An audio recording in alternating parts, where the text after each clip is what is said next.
Visits due to tick bites are surging across the country and especially here in the Northeast. That's according to the CDC. Western Mass News reporter Reagan Stoddard is getting answers on what one hospital in our area is seeing and how you can continue protecting yourself throughout the summer. There's no doubt that people tend to spend more of their time outside during the summer, whether it's at the pool or at the park. That time outdoors can increase their exposure to ticks and the diseases they carry. For the month of July, the Centers for Disease Control and Prevention says the U.S. has hit an 8-year high for tick-related emergency room visits. They say the Northeast region is reporting the most cases. Western Mass News spoke with Dr. Sunny Shukla, the Associate Chief Medical Officer for Coley Dickinson Hospital. He says they're not seeing an uptick in ER visits at their hospital, but with the surge that's being reported, people should be alert and aware. I think what we're seeing is school is out now. People are out more about they're taking walks, and typically ticks are living in places where there's high grass or there's dense forest. Now, what do you do if you find a tick or a tick bite?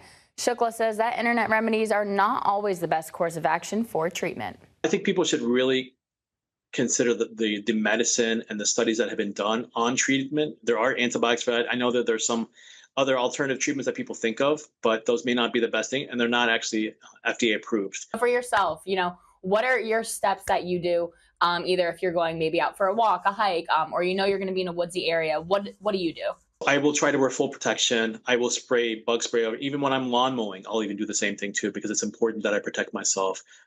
There's some serious health consequences if you don't take care of yourself in terms of Lyme disease. Preventing illness is key, especially for those more vulnerable, such as people with a compromised immune system, younger children, and older adults. If you have the capability to keep the tick, you can take it off, put it in a cup or something like that. That you can seal. You can always, if you're concerned enough, you can show it to the healthcare provider. But please don't try to crush the tick with your hands, because that can also lead to illness too. Shukla says if you're bitten by a tick and start to form a rash or fever, it's best to check in with your healthcare provider for any antibiotics to treat any further symptoms. Reporting for Western Mass News, I'm Reagan Stoddard.